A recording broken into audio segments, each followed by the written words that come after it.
Muito bem-vindo a mais um podcast Entre Sessões. Eu sou a doutora Elisane Dietrich, fisioterapeuta referência em coluna. E eu sou a doutora Natália, especialista em coluna. Hoje nós temos um convidado especialíssimo. E antes de apresentar, roda a vinheta. É isso aí.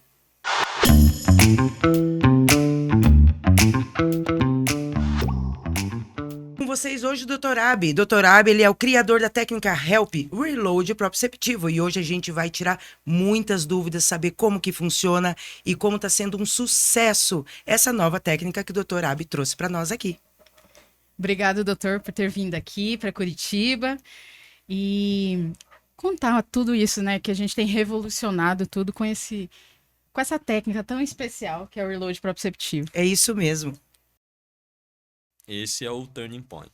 Eu acho que é a última peça do quebra-cabeça para se resolver a dor crônica hoje, tá?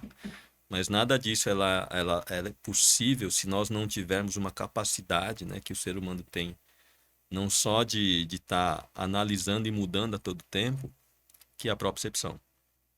Em meados de 2009, eu comecei a trabalhar com esporte de alto rendimento, no futebol, no futsal, né, no judô, atletismo.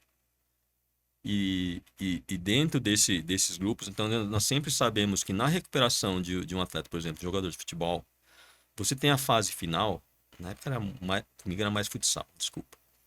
Então essa dinâmica de um futsal, por exemplo, no final da reabilitação você coloca movimentos de dinâmica, então você coloca ele na quadra e faz ele correr, você tem aqui então que se chama de exercício de propriocepção para recuperação. Se nessa fase final ele dá certo, e se eu fizer antes a propriocepção, o que vai acontecer? Então, esse já é o primeiro ponto. Então tive que estudar o que é isso. O que é propriocepção? Ok. Quando eu fui fazer alguns estudos, né, para entender como que funciona a dor de cabeça, a dor orofacial, enxaqueca, essas coisas, isso foi em 2011. Aí eu tive um grande professor que hoje é o meu mentor, né, dentro da odontologia, chama professor Dr. Matsuyoshi Mori. Na época que eu o conheci, ele já estava mais de 35 anos dando aula na odontologia da USP. Nossa. E os colegas, né, até os colegas e os outros professores chamavam ele de professor Pardal. E professor Mori, ele sempre falou, fisioterapia é essencial para trabalhar com dentista. Isso foi em 2012, 2011, 2012. Então você pega outros dentistas, né, americanos, por exemplo, Oakson, né? Jeffrey Oakson. Ele é um cara que também afirma que a fisioterapia ela também é essencial para o tratamento de desordens temporomandibulares. Então ele já falava isso no século 2000, até antes, né? Então, só que são conceitos assim um pouco difíceis, porque se você pegar a odontologia da escola italiana, ela não aceita a questão da oclusão com a postura. Então, você pega muito artigo italiano que ele vai tentar quebrar isso. Sim. Agora, se você pega o alemão, o holandês, ele já tem uma outra visão. Só que como eles são muito mais máquina, ele vai lá, coloca um eletromiógrafo na cervical, na torácica, na lombar ali, coloca umas borrachinhas no dente e começa a perceber que se você morder a borrachinha na frente, a cervical ela muda uma posição. A cervical muda uma posição, o resto muda também. Quem falou foi a máquina. Sim. Não foi o paciente. Então você tem essa questão de pesquisa. Então, voltando nesse turning point, a gente sempre, o Dr. falava assim, tem alguns colegas lá no grupo de ATM, e a gente já não deixa mais fazer, mas que percebeu que se você desgastar alguns microns em um molar ou um pré-molar, a dor na lombar diminui, a dor no ombro diminui, a dor no joelho diminui. E eu conheci um desses dentistas que desgastava o dente. Só que se você desgastar o dente, aí você vai criar um outro problema, que é o contato. o dente ele tem uma capacidade, né, muito assim acurada de fazer com que as partes que não se que não fazem contato, ele vai tentar fazer um outro contato para manter o equilíbrio da constância da mastigação. Só que se você desgasta um lado, esse desgaste ele provoca um leve desvio, né, da mordida. Se você desviar a mordida, os músculos também têm que reagir. Exato. E a parte mais externa do músculo, que é a pele, também vai reagir. Ou seja, se você desgasta molar, pré-molar, 5, 6 microns, que é muita coisa, a pessoa fica desfigurada, entorta no rosto. E aconteceu isso uma vez na faculdade. E o paciente que queria processar o departamento e o dentista. Então, naquela época já foi proibido fazer desgaste assim de dente para tentar resolver um problema corporal. Que para o dentista também assim já foge, né, ao objetivo. Sim. Mas aí vem a questão da descoberta ao acaso. Fez um desgaste para fazer para diminuir, melhorar um pouco essa relação, né, maxilomandibular. E o paciente falou: "Nossa, a minha dor da coluna sumiu". Como Mudou. assim? Pô, Como assim? então já começa daí, né? E aí tem a questão, né, os conceitos de miofáscia. Aí eu sigo conceitos de Thomas Myers, que é um anatomista americano, que também segue muito, na verdade, o estudo. Aí já vem do Rolf, né, de Ida Rolf, que Ida Rolf é a mãe da liberação miofacial, né? A técnica de Rolf, inclusive, ela é um pouco dolorida, né, para fazer e tal, mas é uma técnica que foi seguindo.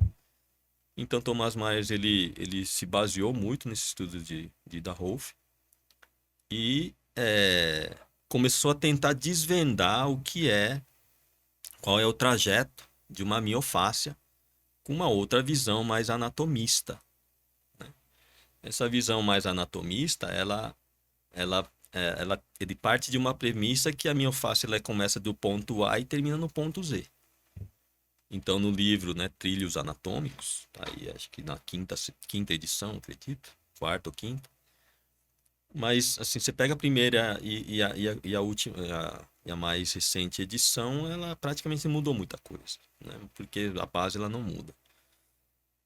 Então, assim, se nós seguirmos, né, algumas linhas, você percebe que algumas delas elas passam por músculos de potência. Você pega um quadríceps, você pega um tibial anterior. E o próprio trajeto, ele é um trajeto assim, bem interessante, que tudo ele passa ou ele se insere na base do occipital. E uma delas, ela tem ele termina na mandíbula. Então, uma delas, que é a linha anterior, se você mexer, ela passa, né, por todo o tronco anteriormente, frontalmente, né, e termina na mandíbula. Então, é aquela coisa, né? Se eu mexer aqui, o que vai acontecer? Nosso organismo ele tem como ossos, né, que fazem braço de alavanca, nós só temos duas, né? Que é a patela e o hioide, que é o osso aqui que está abaixo da mandíbula. O osso hioide, ele é flutuante e ele serve como um ponto de inserção para fazer braço de alavanca, tanto na hora que for abrir e fechar a boca, quando for para deglutir. Então, e é praticamente uma estrutura óssea muito difícil de você manipular, o hioide, né? Então, se você for mexer no hioide, praticamente você vai desencadear uma tosse, né? Então, o Seitai, ele tem uma manipulação que você faz na mandíbula para reposicionamento, ele coloca a mão embaixo do ramo aqui, do ângulo da mandíbula e puxa, e distende. É muito dolorido. Mas aí o paciente fala: "Nossa, senti mais alívio aqui e tal". E se eu tracionar algum outro lugar que dá para fazer um bracinho de alavanca? Que aí vamos pensar, né? Se o iode não dá, patela acho que dá, porque a patela fica flutuante mesmo. Aí eu cheguei num dia em um paciente, e eu coloquei a mão em cima da patela dele, deixei. Só que aí tem que ter sorte também. O paciente falou pra mim, falou assim, então, até chamava Sérgio, meu paciente, né? Faleceu, né, de câncer, mas Sérgio Artem, pessoal super bacana. Ele falou assim, você colocou a mão no meu joelho aí, eu senti um negócio aqui, ó. Parece que mexeu. Eu falei, ah, é? Eu falei, "Tá, mexeu. Aí você vai lá e mexe de novo. Ele falou, ó, mexeu pro lado de lá. Aí quem faz pesquisa, quem é fuçador, né, Faz vai como? tentar Que mexer. já, ó. Então, agora, hoje, já começamos a perceber que a miofáscia, ela responde em uma velocidade e potência com uma relação direta, assim. É uma relação inversamente proporcional. Quanto mais rápido, menos pressão que você faz em um vetor, o organismo ele responde da mesma forma rápida, de forma potente. Por isso que às vezes o paciente fala assim, Você nem não, encostou. você não fez Você nada, nem me encostou, nem senti. Olha você aqui. não fez nada. É. Então, o início ele foi ali. É claro que Bacana. tudo coisa assim meio aleatória. A escola do Seitai japonesa, ela fala muito disso aí, mas a gente não dá muita atenção, sabe? Eu não dei muita atenção para isso aí, porque não é uma coisa que para eles são normal. Acredito que eu tenho um amigo que é professor de Seitai há 20 anos no Japão, um brasileiro, professor Walter Shinosuka.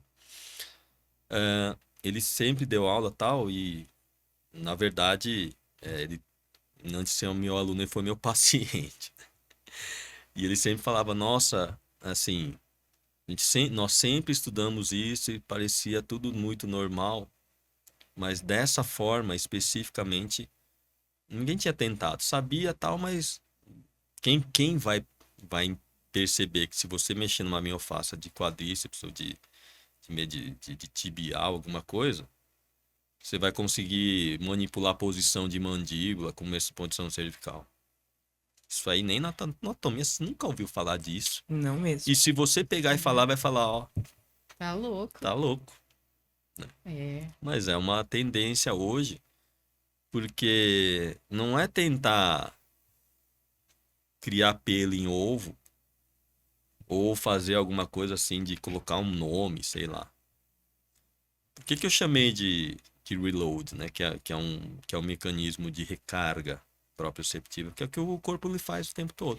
Então, doutor, e aí que a gente tem também perguntado, tem idade assim específica do paciente? Ah, pode ser paciente a partir de 18 anos. Não. Aí começa a segunda parte de pesquisa, que essa é mais recente. Então, dentro de critérios de inclusão, até nos últimos 3 anos ou 2 anos, ele ficava da seguinte forma: pacientes acima de 15 anos, cognitivo, ele tem que estar preservado, então não pode ter afasia, né? Você não pode ter uma lesão muito extensa, paraplégicos, tal, tetraplégicos, ok. Só que o que acontece hoje, né? Tenho com esses trabalhos de cursos, né? Da parte mais educacional que a gente tem feito aí já 6, 7 anos. Isso começou no Japão e tal. Os próprios alunos e que se formaram também, cada uma ela tem uma especialidade. Também calha de ter alunos do último ano de fisioterapia que fizeram curso, né? E dentro do momento ali do estágio, né?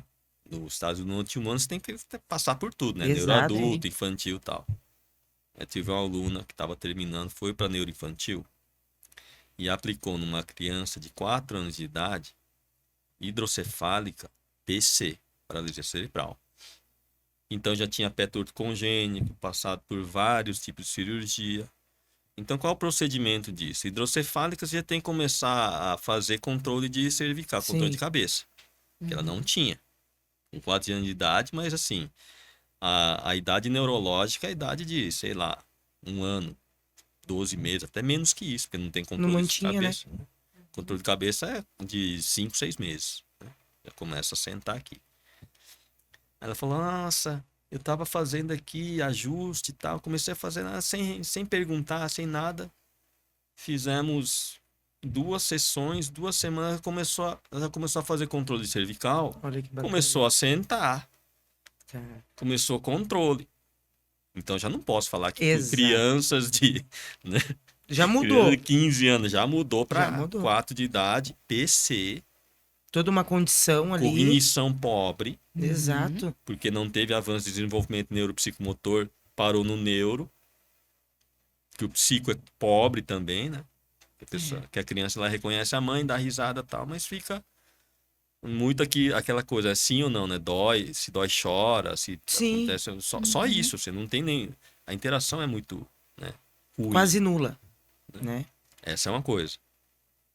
Aí há 2 semanas, já um outro aluno me chega assim e fala assim, então, fiz uma avaliação hoje de um paciente hemiplégico de 3 para 4 meses, saindo da fase flácida para a fase rígida, já com sinal de espasticidade. Eu fiz o reload nele,